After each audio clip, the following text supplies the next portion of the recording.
Hi ladies, happy Wednesday. I still have a weird voice, but I'm much better already. So as you can see, and I'm not gonna have any cough attacks anymore. Welcome to weight loss. I think it's already part 4. And last week I talked about the connection of the muffin top, the insulin belly, basically the connection of our diet, blood sugar, inflammation, that can all cause high cortisol and then basically have that impact on our belly fat. And today I wanted to talk a little bit more about the hormones. Yay, the happy hormone changes that come upon us after 40 or even already before. But usually really that weight gain comes on when our estrogen goes low. And that's usually more towards or after the 45 age mark. So, I don't want to put anyone here in a category or say, this is your age or, this is when this happens. But that's just like a broad guideline, you could say probably. So usually when we go closer towards menopause and our estrogen levels start to fluctuate, and then at times they get low, and then we may actually, have a high at times. And basically it gets a little bit erratic. And the thing is, our brain really doesn't like those estrogen fluctuations. We have so many estrogen receptors all over our body. And it doesn't only cause weight gain, but many other symptoms like insomnia, for instance, or joint pain is one of the joys. The memory issues, brain fog is actually more what happens when we have blood sugar problems. But then estrogen can really cause like memory lapses, and that's often really when we go towards menopause, really in that last stage that we get that. And one of the things is estrogen gets low. Also migraines can be one of the unpleasant symptoms, unfortunately. But yeah, basically what happens is when estrogen goes low, it affects our energy as well. Forgot that one. Yay. We get like, we our skin ages, dries out. We have a loss of collagen production, which was, it's something that's going behind the scene, but basically we lose that skin elasticity as well. And also what happens is that, when we actually go into menopause and our body, our ovaries finally go in retirement and stop producing estrogen, our body will continue to produce estrogen, mostly in our fat cells in our belly. And that's why when estrogen is low, our brain is recognizing that and it wants to keep it up. And that's why it's basically stimulating that fat cell growth around our belly as well, so that we can keep up that estrogen production. So that's one of the reasons why it's not really only about weight gain, but it's also about the change of body composition, right? So we actually get like less butt and more belly, we get a more, we actually, you could say that older women start to resemble more their male partners with, more like a beer belly and not much butt. So I'm laughing about it, but it's actually not funny to anyone who that happens to. I mean, I would definitely be very upset if that would happen to me. And I know, so I've been dealing with on and off bloating, with digestive problems and every time, I have this kind of bloated belly and I know how upset I am and how uncomfortable it is, I don't want to, it's really like you don't want to wear anything tight, and you put your pants on in the morning, and then, after lunch you're like, ugh, just feeling all tight and uncomfortable. So, and then in summer, I remember I was panicked like 2 years ago going to visit family in the summer, and I was like, oh my gosh, I'll have to go to the beach and be in my bikini, and then everyone will see my belly that looks like I'm in the beginning of a pregnancy or something like that. So it is not funny, but I tend to just talk lightly about these things, because I always find like if we can't laugh about it, then we don't we don't have much joy anymore. So it's better to laugh about it than to cry about it all day. And I mean, the good thing is we can do something against it, right? We don't have to settle for this. So, and that's what I'm here for. I don't want you to settle for any of this, because there's solutions. So, there's always a way forward. And but let me first finish with the reasons. So basically, I wanted to mention another hormone that's really closely linked to weight gain, and that's our thyroid hormone. And that also happens to many women in perimenopause, that they get a slow thyroid function or a sluggish thyroid function. And that actually often goes along when our sex hormones go low, or when they're too high. So basically that imbalance, and also when our liver is not working well or overworked, that all affects our thyroid function, and then that can lead to a hypothyroid or slow thyroid function.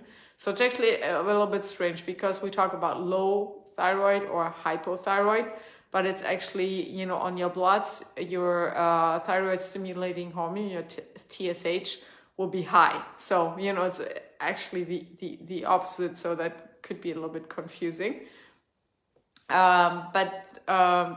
So basically those two hormones will really be linked to weight gain. And so low estrogen will, more lead to accumulation of belly fat, whereas a sluggish thyroid or slow thyroid will just, really prevent you from losing weight. So you could literally just eat a salad leaf, all day for 2 weeks, and you would not lose weight, or just really minimal weight. And there's really often about, balancing your sex hormones, but also going into supporting your liver and looking into toxin levels, or also what's going on in your gut. And those are two things that I will talk about more next week. But yeah, basically there's a little bit of a groundwork usually to do with the thyroid that's more in depth than, just buffing up your estrogen.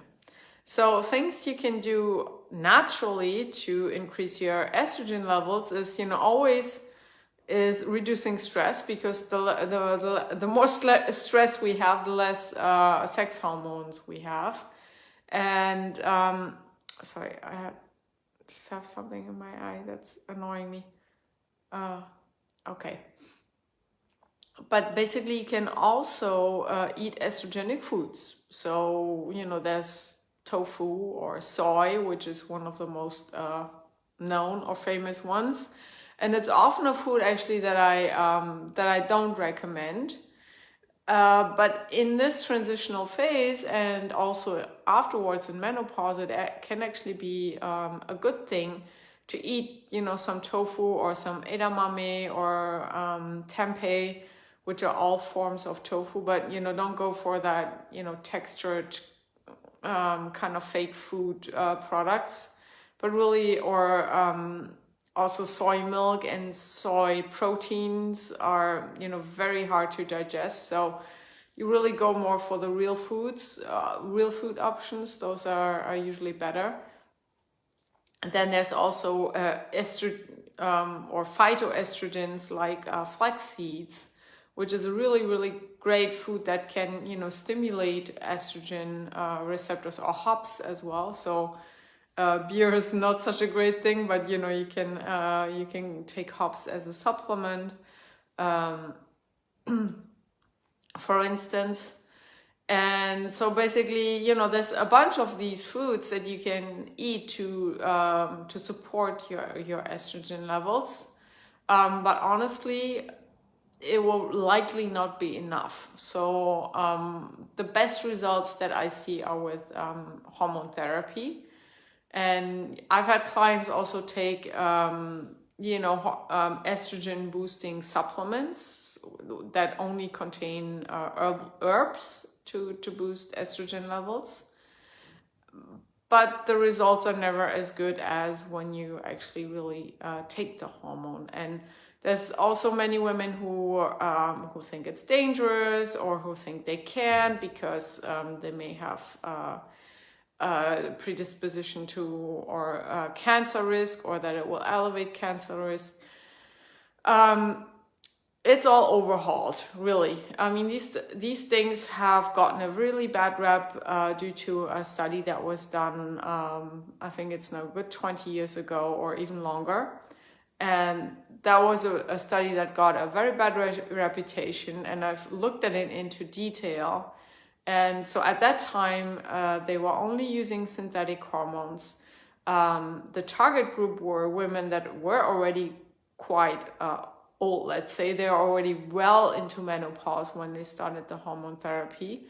30% of them were heavy smokers, and another 30% were already taking statins, which are used to cholesterol lowering drugs, and also for people at risk at heart attack.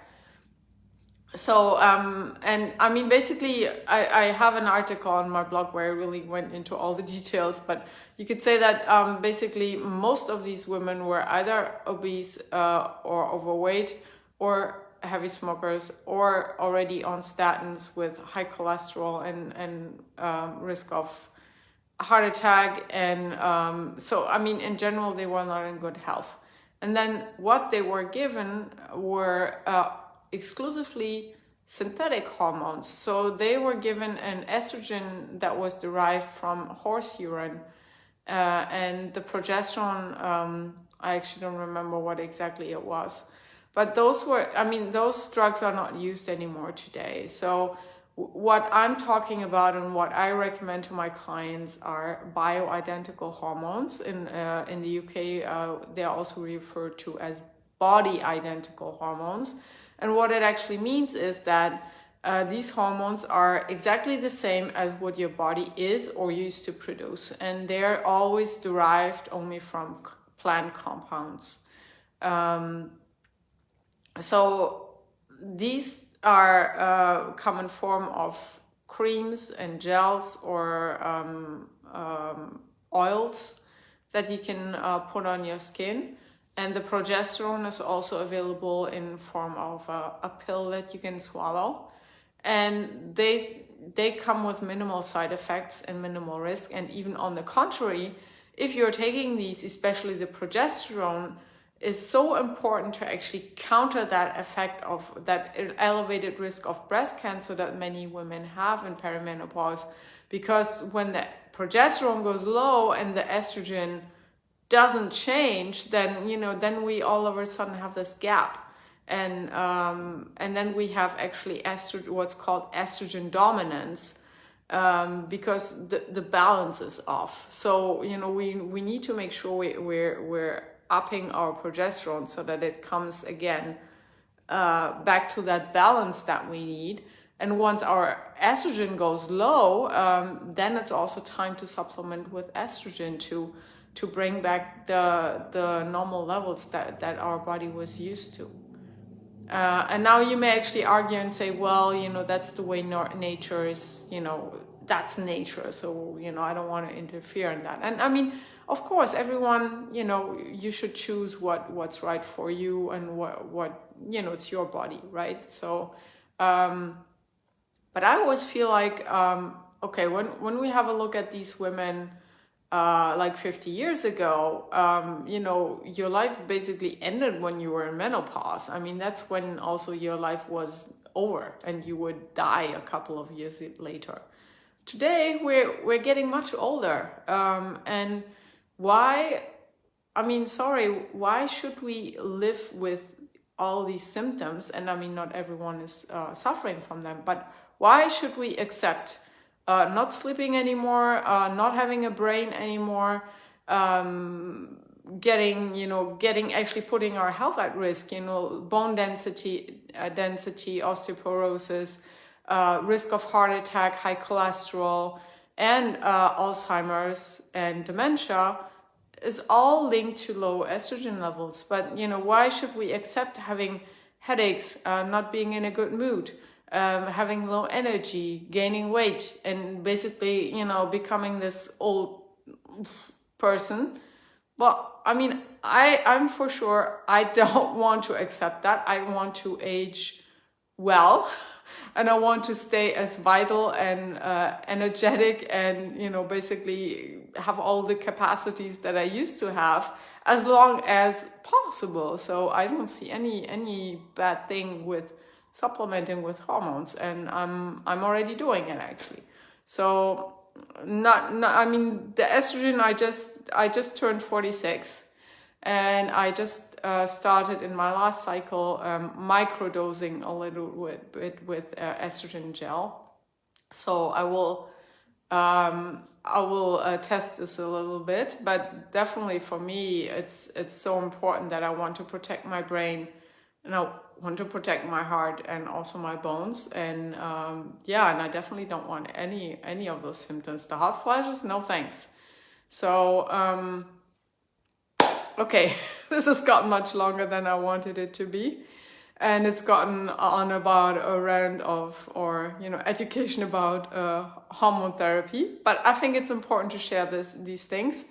So next week, I'm going to talk more about the toxins, liver, and, that axis of basically reason for weight gain and what you can do about that. If you have any questions about hormone therapy or about any of this, about your thyroid, or any other things that I didn't even mention today, please do reach out. I'm always happy to chat and to hear from you.